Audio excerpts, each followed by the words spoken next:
I think what fascinates me about the Golden State Warriors, it's their best player, Steph Curry.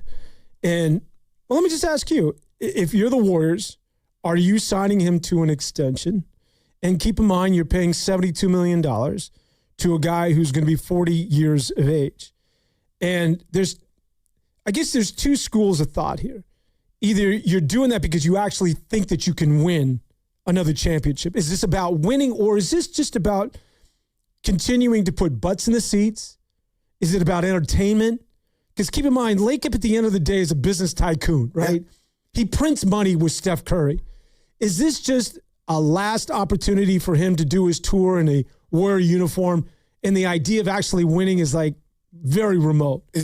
Or is this about still having him under contract because the idea of winning a championship, because Steph still has something left, is the reason that you can justify giving him all that money at age 40? Man, I love the question. I'm long-winded, but I'm going to try to condense it. Go, man. We got 4 coming hours. From everywhere, right? I work for Sam Lubman. There's nobody. Oh, look, okay. I'm on the clock. I got it. I live with it. I love it. All right, I'm ready. So I believe this extension, if Steph took the max, and I want your honest thoughts, I feel like that's an IOU. This dude is presidential. He's been presidential. He's changed the game. He's a 4-time champ. He enabled, I believe, Joe Lacob to privately fund the Chase Arena. Steph he's hit a grand slam in regard to off the court, just a community figure. This dude is it. So I feel like that's a blank check. I slide it over to the chef. You put your number on it. If it's the max, it's the max, okay? Now, in regard to what the chef, from a talent standpoint, is still bringing, he's still there. Now, I hope last year was an anomaly in regard to the runner's knee. But the bottom line is they were top 3 in regard to primetime games. That's because of Steph. Butts are in the seat. That's because of Steph. And the criminal part, to me, by the Warriors' FO is you're asking him still to be Denzel, the lead actor at age 38. He's not telling you he can't do it, but we're to see the grace just a little bit. He needs some help. Now I got to be careful. The FO went out and got Jimmy Butler, and it changed the metrics defensively, offensively. Dre's on TNT saying we got a chance to win a championship, and I'm sitting back like everybody's laughing. The Warriors might be a problem, and unfortunately, he guaranteed a championship. Yeah, he did. But unfortunately, Steph, the hammy blew in Minnesota. Okay, so where does that leave us? Well, they missed out on the Wiseman pick. They missed out on the Kuminga debacle, who I thought was going to be the next Dominique Wilkins, okay? So that's bad luck. But now, and what just transpired this past offseason, I'm starting to believe, and Tip Kawakami said this, and I caught a little heat because Kenny clipped it and put it on socials, said, hey, maybe Joe Lacob, and I'm paraphrasing, might be focused on the next iteration of the Warriors after Steph. He never said that, but I'm saying now that I'm gonna interject. That's unfair. The Steph is still balling. Get him some help. To hell with those picks. But now, Dan, the more I just sit back and think of it, and Joe's a great businessman, already a Hall of Famer, and he's human. He inherited Steph Curry. And I just wonder at night if he's sipping his wine, having his pasta, looking at the team and the Jimmy injury to where, you brought him in, it didn't go well, and you're like, well, he was 38. You didn't see this coming? I do wonder if Joe is reluctant to give up on picks to get a ready-made guy or a seasoned guy now, because he is thinking or drawing avenues of how do I go get my new Dan Devone? And not that means to hell with Steph. They're going to break him off that bread, and that's why I think it's imperative on Steph, if he hasn't done it in the Steph presidential way, to say, hey, let's table these extensions. There might be a possibility we just have a real-ass conversation. Right now, where we're at, it's not conducive to me trying to get my 5th chip, which I want, and a playoff series. Maybe it might be best, and I'm damn near in tears here. Maybe it might be best we part ways and I go somewhere else, and they would get a king's ransom, what I believe, for Steph. But I just can't justify the inactivity and to go out here this October, November, throw the ball up, and still think Steph's supposed to be at Michael J. Fox and Teen Wolf. I think that's unfair and damn near basketball criminal. do you believe or subscribe to, well, we can still do something at the trade deadline and we just need to be patient? Yes, and that went up 10 notches when they didn't give Dre multiple years. I thought Dre was getting 2 for $60. I was telling Evans like, oh, slow down. But the fact that I deem they put their foot in the sand with Dre, and now he can be traded and he doesn't control that, you could be onto something. So it could come as early as the trade deadline if they wanted to get frisky and use Draymond. Same with Porzingis. I think that was key in that contract extension as well, is that he could be traded at any point. The question then just becomes, traded for who? Like, what is it that Warrior fans are expecting in return that you're going to surround Steph Curry with, that's going to make you somebody that's going to knock on the door of OKC and San Antonio? I'll dumb it down. A baller. Ballers. Shout out to The Rock. Great show on HBO a couple years ago. But this is the beautiful thing about life and sports. The only reason Jimmy Butler was available wasn't talent. The relationship got stale and funky in Miami. Okay, we benefited for a little bit. Why is Jaylen Brown now in Philadelphia? Who saw that relationship souring? So things happen all the time behind closed doors. And are you willing to pounce on those opportunities like the Sixers did with Jaylen Brown? So valid question, who's out there? Give me a few months. Give us some half a season and see if things turn sideways in certain cities. And maybe Joe Lacob and company can do something. But I got to be careful here. The Joey Light years component to this is like, those guys get things done. When you got that nickname, that flashy nickname, then you take chances. And you got 4 chips, so you're already kind of good. But just don't, like Spadoni, that bothered me. And I love, that's my brother. I love that he thinks Steph's just okay with going home in April, watching his brothers go and compete for chips. I don't think that's the Steph I know. No. I'll die on that hill. There's nothing about Steph Curry that we've witnessed during this remarkable 13, 15-year run that would let us believe that that's the way he wants to exit stage left. Like, this dude is as competitive as... And it's the reason why it's baked into the DNA. If you're going to be a multiple NBA champion, you're usually one of those dudes that's wired that way. Yes. It's just part of your DNA. You're competitive as hell. That's why Brady is Brady. That's why LeBron is LeBron. I love it. And that is why Steph is Steph. So I highly doubt that he's just, I'm good with this and the plan. No. So the question then becomes, does he look in the mirror, have the conversation with the family? Like, to be realistic, there is no off-ramp here in Golden State. Like, there's just, it's not going to happen. So would I actually entertain going somewhere else? Would I think about going to Charlotte? Not that Charlotte's going to win a title, but all I want to do is at least make a run, put me in the semis. I'm not saying he's going back home, but does he just go out? Because I'm sorry, Guru, I don't see anybody even, and that's a good point, because it happens every year, but we can't envision it right now in July, that what's going to happen to the trade deadline. But always there's usually something that nobody could have anticipated. Oh, that dude's free? Let's go get him. Yeah, to your point, right on. But I think the Warriors are more than 1 or 2 guys away. And that's where this begins and ends with me, is that I've said all along that, and we all know this, dynasties don't end well, don't end well. The price. And I was a guy, anybody out there, 95.7 The Game, if you've ever listened to me, you know that I'm not making stuff up, and I'm not saying this for the first time. I've been on this horse for 3 years ago that they needed to prepare for this day, and they should have been moving off of guys and getting into the draft the last 2 years so that you would have had a foundation and an identity going forward. But now it's almost as if dynasties don't end well. It's this locomotive coming down the track, but we're not getting out of the way. We're just going to be the latest victim. Like, we're the latest dynasty to get run over and then just welcome to the abyss.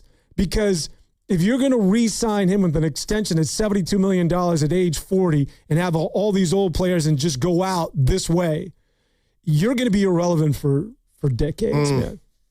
I just don't know what... If you're to continue to be a relevant team in terms of winning basketball games and challenging for things in the postseason, you got to get ahead of that and you got to make tough decisions. I was never in favor of signing Jimmy Butler. I know I'm that guy. I would not have extended Draymond Green the first time he was up. 400 blew me away. And I'm a guy that wanted to be, just imagine if you were in the draft 2 years ago and you got, not even, forget about Stephon Castle, you got Zach Edey. And then you were in that draft last year and you got Dylan Harper. And now you got the Axe, Luxembourg. Yeah. Now you got 3 guys where you're like, okay, I see a road. I got a future here. There's a way out of this hell. But now you rode this all the way to the very end. And now it's almost like there's no way. Welcome to hell. Welcome to hell. Because I don't know your savior here or what it is that they can do at the 25th hour to try and save Steph, make him competitive, and or have the Warriors playing in the Western Conference Finals again. No, I hear you. We all do, Dan, but I'll say this.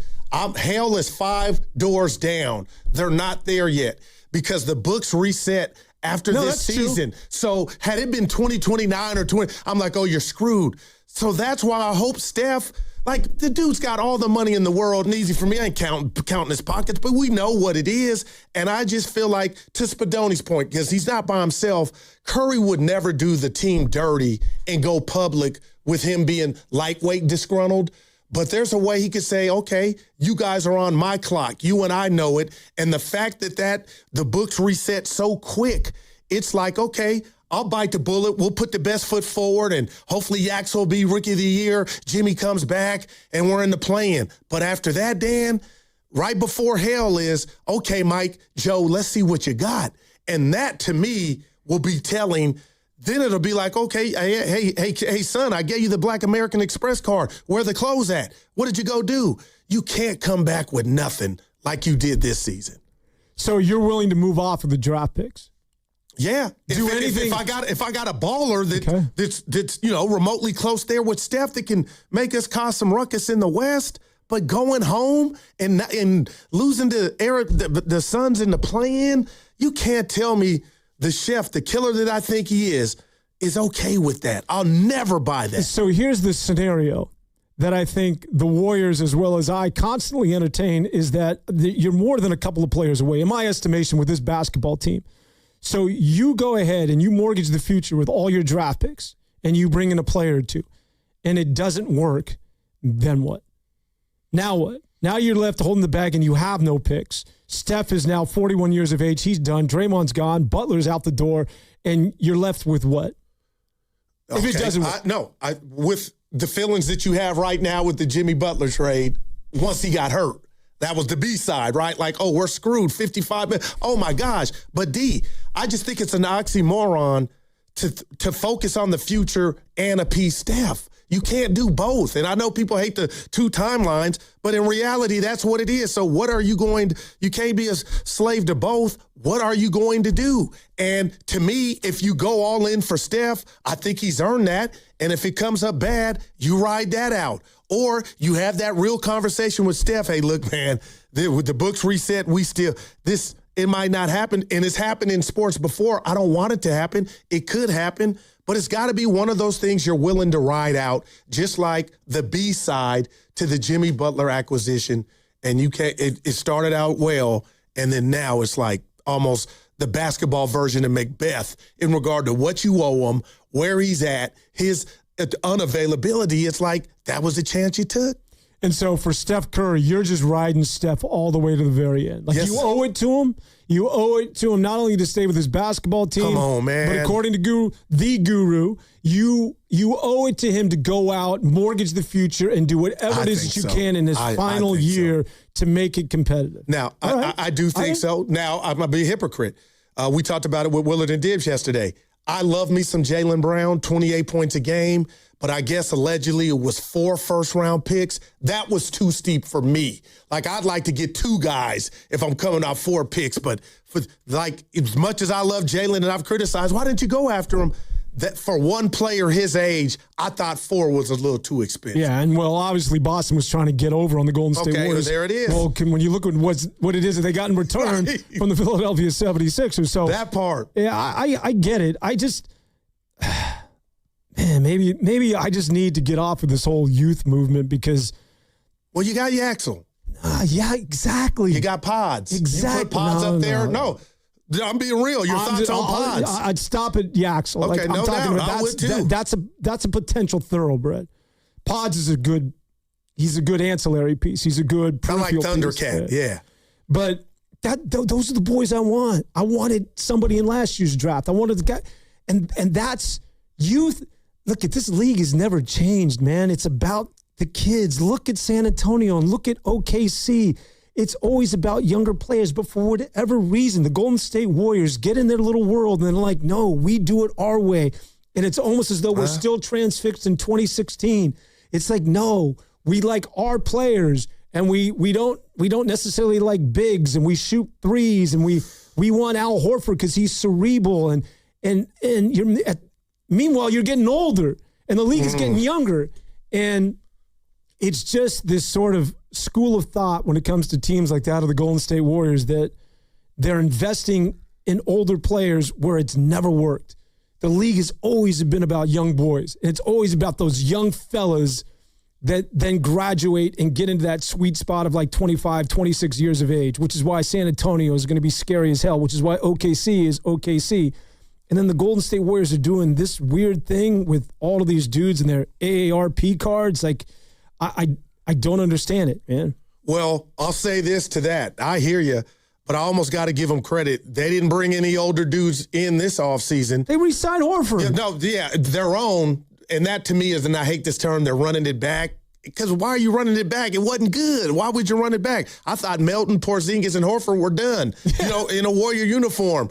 And we were going to get younger and more athletic. But as far as going to add older season guys, but I'll say this, 2022, they had Otto Porter Jr., he was OG, Bielitsa, all those dudes helped, and they won the title. So I've convinced myself, hey, they start off 14-2 this season. I'm going to be all in and excited, Dan. But, man, Steiny to be proud of me. I'm fast-forwarding this season to next offseason, and I can't wait to see, I'll go Arsenio Hall, how they try to get busy. Because they're on the clock, man. And I hope Steph lights a little, fire under him. Nothing wrong with that thought, right? Yeah, and you talk about the quick start. This is with this basketball team, and this holds true for just about every NBA basketball team. And the Knicks were certainly proof of that a year ago. And the regular season certainly means a lot, but there's so much ebb and flow. It's just, where are you at in April? Where are you at in May? No.